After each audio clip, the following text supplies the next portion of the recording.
Lembramos que o Congresso Nacional aprovou a Lei número 13.165, de 2015, a chamada mini-reforma eleitoral, que traz, entre seus dispositivos, a obrigatoriedade da impressão do voto. Amilcar Brunazzo Filho, engenheiro especializado em segurança de dados. A questão, o modelo da urna brasileira realmente é, como ele disse, o modelo DRE, que é o modelo de urna eletrônica de registro eletrônico do voto puro e simples.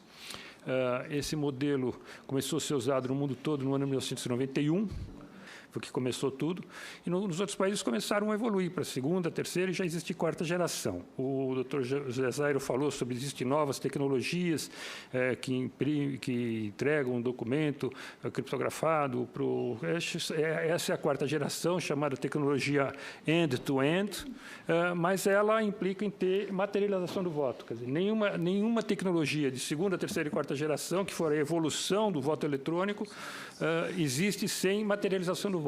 Todas têm materialização do voto. Nos Estados Unidos, ali é realmente uma federação, mais de 40 estados, dos 50, usam sistemas eletrônicos com votação. Ali eles usam o sistema do voto escaneado, a maior parte deles. Alguns com voto impresso, outros voto escaneado.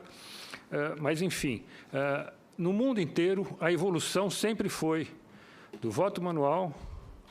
A maioria dos países continua no voto manual, tá? Dos 200 países aí que existem, 150 continuam com o voto manual.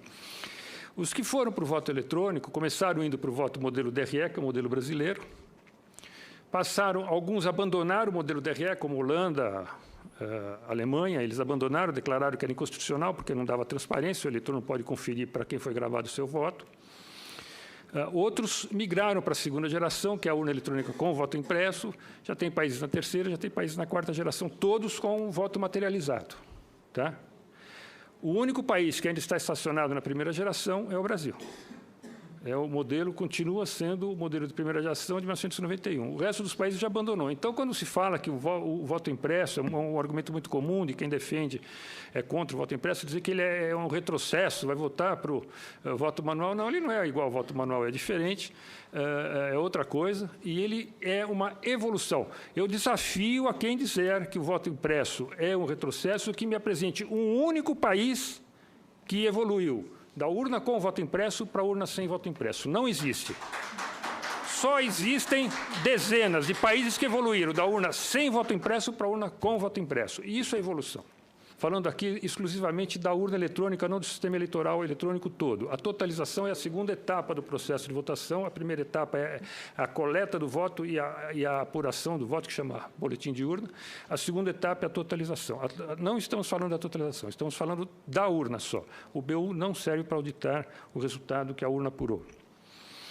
No último teste de verificação, a primeira coisa que eles tiveram acesso foi ao arquivo de log da urna. Eles conseguiram alterar o software da urna e esse software alterado conseguia mexer no arquivo de log da urna. Esse arquivo de log é o arquivo que registra os acontecimentos da urna. Hora, minutos tal, hora tal, tal acontecimento.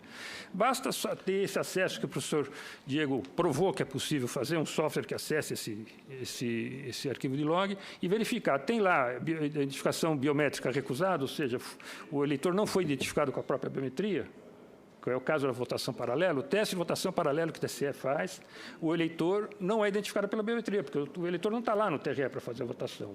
É o funcionário do TRE que está lá, põe o dedo dele, é rejeitado, ele digita uma senha, libera e vota.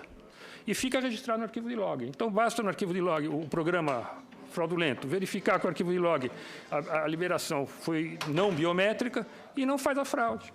Então, o teste de votação paralela, que é um teste que existe por lei, a lei obriga a ter o teste de votação paralela, se tornou inútil com a urna biométrica. Recentemente, em final de 2017, um professor de criptografia da Universidade Federal de Minas Gerais, chama Jeroen van der Graaf, ele é holandês de nascimento, titular agora da cadeira, ele participou, em 2002, da auditoria que a Sociedade Brasileira de Computação fez do sistema eleitoral. Ele foi lá no TSE e estudou todo o sistema. E, em 2017, ele resolveu contar a verdade sobre o que ele viu.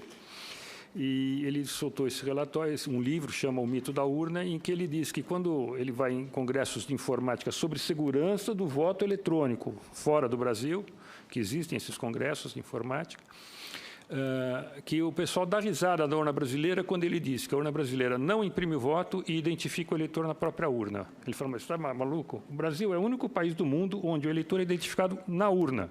E é essa identificação da biometria na urna que torna o teste de votação paralela ineficaz. Bom, eu queria então agora responder aqui sobre a má vontade do TSE. O senhor perguntou se é evidente ou não que existe uma vontade do TSE contra a lei do voto impresso. Essa lei foi aprovada em 2015, senador.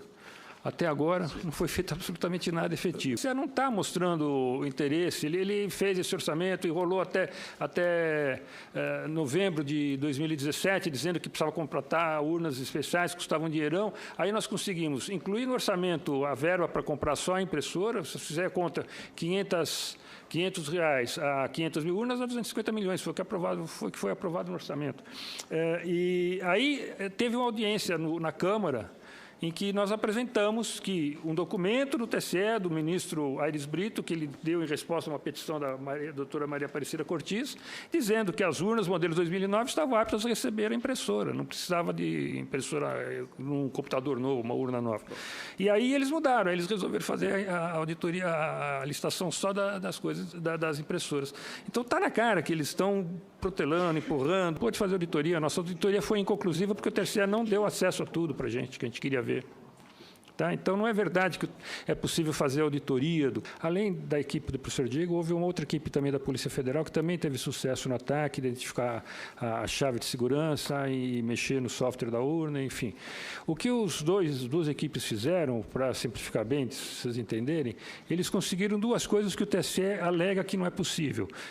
Eu fui lá no site do TSE, onde fala do teste de segurança, tem lá um videozinho de 4 minutos que diz o seguinte, 3 coisas ele diz. Ele diz que não é possível rodar o software da urna num computador qualquer, porque tem sistemas de segurança, criptográficos de segurança.